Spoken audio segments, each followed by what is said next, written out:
Hello there. So, this is our third writing prompt class here. If you have not tuned in before this, my name is Kara Heron. I am one of the founders of Lifting Hearts. And one of the things that we do at our retreats is a writing class. And we teach you how to use prompts in order to write your cancer story. And really, that writing your cancer story is so important. And um, so this series that we're starting here, we have 100 prompts. I'm going to be doing one a week. This is week 3, and so we've got our journal, The Beauty Remains, here. If you don't have one of these, I will put in the comments a little bit later where you can get one if you want one, or you can use your own journal. You can use a stack of papers, a notepad. You can type it up. Wherever you want to keep your story is fine. But with our journal here, we have a couple pages to write on. We have a place to do some artwork, and we also have my favorite part, which is important lessons learned from this experience, and a quote that goes along with each prompt. So today, our prompt number 3 is write a letter to your past self before the breast cancer journey began. So I've been thinking about this all morning because I'm wondering what I would say to myself. Uh, it's funny because I think it's my 40th high school reunion this summer, and someone in our high school reunion group said, if you could say something to your high school self right now, what would you say? And my response was, buckle up. And I think I would say almost the same thing to my pre-cancer self. Um, Buckle up, because yes, the ride's going to be bumpy, but and it's going to be wild. I wrote a few things down as I've been thinking about it. One of the things that I wrote down was that I would say to myself that you are stronger than you think you are. There's that quote that says something like, braver than you believe, you're stronger than you seem, smarter than you think, more loved than you know. And I think that's true. I think that we, a lot of times, don't think that we can go through something so hard because we're not brave and we're not strong. But knowing what I know now, I can definitely say, okay, you are stronger than you think. Another thing that I would say would be to pay really close attention to the lessons that you learn um, through this whole journey. And I can't tell you how many times I've used those lessons that I've learned to help myself in other circumstances, but also to help other people. And so, really pay attention to the things that you learn throughout your journey.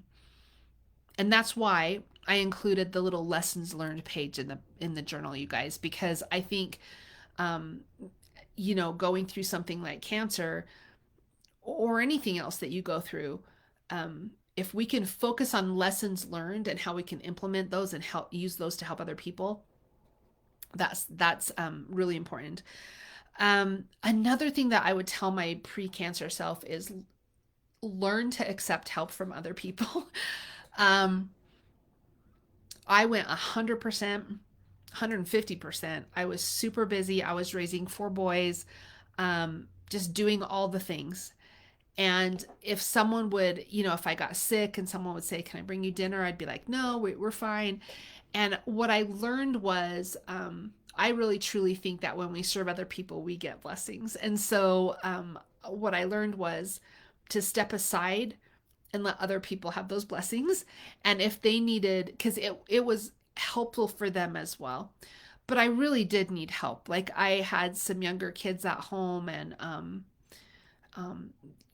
so learn to accept help. Oh, and I'll add graciously to it. Another thing, oh, this is so important, and this has taken me so many years after cancer to learn.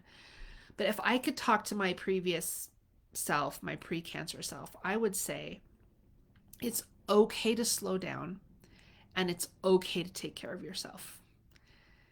Um, I self-care is huge in my world right now, and it has been for a long time, but it wasn't before cancer. And lack of self-care and lack of slowing down, like just running all the time, causes so much stress, and stress is not good for us. So that's another thing. Another one that I would probably say to my precancer self is pay attention to your health. Pay more attention to your health, because the lack of paying attention, the lack of exercise, the lack of eating correctly, all of that can quite possibly cause disease.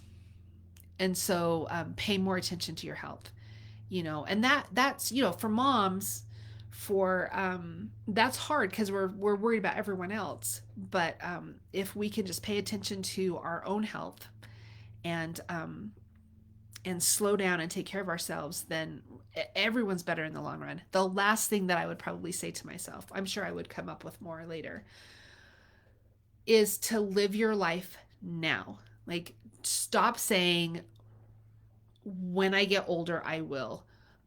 When my husband retires, we will. When my kids are gone from the house, I can do this. All of those things, stop. Stop saying those things and start living your life right now. Make sure every single day counts, because we never know if there's going to be another one. And that is probably one of the biggest lessons that I've learned. And if I could go back pre-cancer and tell myself that, it wouldn't take me so many years to get to the point that I was at now. All right, you guys, that's all I've got for my letter to myself. I want to encourage you to, this is an important one. And hey, some of you might just be starting on your cancer journey, and maybe you're not at that point where you want to, you haven't gone far enough that you can like look back pre-cancer. And that's okay. Like, set this one aside and don't worry about this one right now. Or maybe write a letter to yourself about some of the things that you hope that you'll be able to look back on. Some of the things that you hope you learn through this whole experience. So you tweak it a little bit. But I think everyone can do this one. So, all right, good luck. And if you want, in the comments, share one of the things that you would tell your pre-cancer self, if you could write a letter, or once you write it, share something. All right, you guys, thanks so much and have a great day. We'll see you next week with Prompt 4.